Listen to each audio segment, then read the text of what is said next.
मन के बहकावे में ना मन राह भुलाए, भ्रम में डाले तू इस मन का दास न बन, इस मन को। बहुत कठिन है मन की जलन को सहना।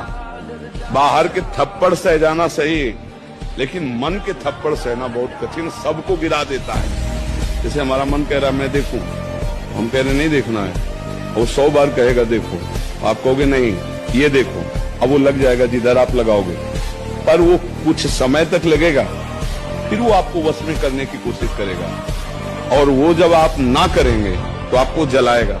अगर उस जलन को सह गए तो मन को अधीन कर लेंगे, और नहीं सह गए तो मन आपको अधीन कर लेगा।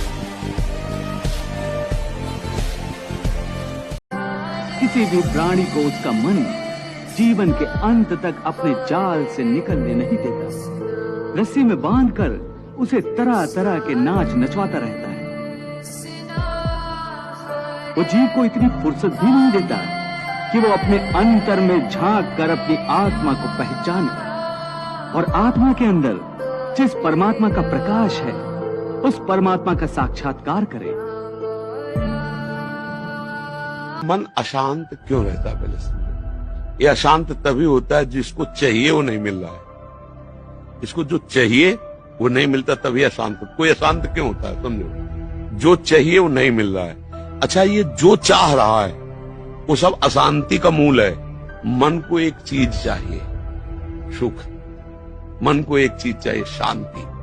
मन को एक यार चाहिए जो सदैव मुझे प्यार करे।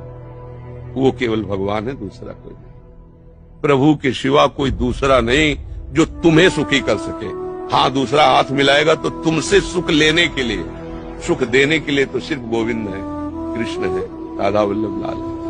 इसको वश में करना होगा, और हठीला है, और बहुत ही हठीला है। अगर ये ठान लिया कि वो चीज हमें चाहिए, अभी 1000 बार आपके सामने रखेगा वो चीज चाहिए, वो चीज आप कहोगे नहीं, अब इतनी व्यथा पैदा कर देगा कि आपको लोग दे दो यार तो शांति हो जाएगी।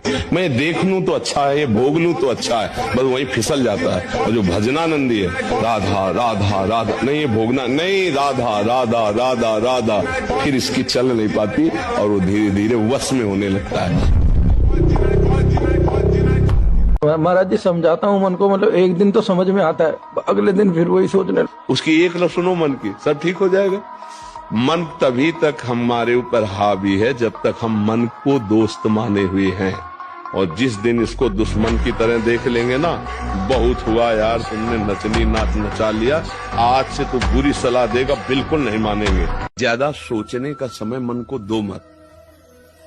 ये इतना बदमाश है कि सोचते सोचते आपको डिप्रेशन में डाल देगा, आपको परेशान कर देगा, ये आपको आपकी जिंदगी भार बना देगा। ये बहुत दुष्ट है। जब तक सुधरता नहीं, सुधर जाए तो इंद्रियाणाम मनस्यास्मि, ये भगवान बन जाएगा, यही भगवान हो जाएगा। इसीलिए कहते कम सोचो और ज्यादा नाम जप करो, और विश्वास करो वही है सोई राम रचिरा। मन के विरुद्ध चलना होगा। अगर मन के विरुद्ध नहीं चलोगे तो तुमसे गंदे काम ही करवाता रहेगा, गंदी सोच सोचवाता रहेगा, और फिर एक दिन ये आपके प्रति गलत सोचवा देगा। आपको इतना डिप्रेशन में ले आएगा, इतना भय पैदा कर देगा, ये आपको सिखाएगा कि शरीर छोड़ दो। देखो ना, लोग अपने आप शूट कर लेते हैं, अपने आप जहर खा लेते हैं, अपने आप फांसी लगा लेते हैं। क्या है? वही मन है जिसको तुमने रोका नहीं, गलत आचरणों में जाता रहा। एक प्रार्थना हम करना चाहते, सरल भाव से आप समझ लो। 1 महीने की केवल हमें समय दो, 1 महीने का। आप 1 महीने कोई इच्छा नहीं करेंगे, जैसी सामने परिस्थिति आए उसको भोग लो, इच्छा मत करना। 1 महीने का केवल समय दो। हम कोई साधन नहीं बता रहे, इच्छा ही नहीं करनी।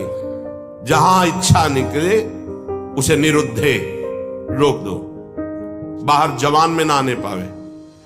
खान पान, देखना, सुनना, रहना, भोगना, व्यवस्था 1 महीने का। हम कोई संकल्प नहीं दे रहे, कोई कसम नहीं खवा रहे, प्रार्थना कर रहे हैं कि आज से 1 महीने हम कोई भी इच्छा व्यक्त नहीं करेंगे। इच्छा को होगी इच्छा, हम ये नहीं कह रहे कि इच्छा नहीं होनी चाहिए, इच्छा होगी पर आप व्यक्त नहीं करोगे। 1 महीने खेल खेल के देखोगे। किसी भी प्राणी को उसका मन जीवन के अंत तक अपने जाल से निकलने नहीं देता। रस्सी में बांधकर उसे तरह तरह के नाच नचवाता रहता है। वो जीव को इतनी फुर्सत भी नहीं देता कि वो अपने अंतर में झांक कर अपनी आत्मा को पहचाने और आत्मा के अंदर जिस परमात्मा का प्रकाश है उस परमात्मा का साक्षात्कार करे।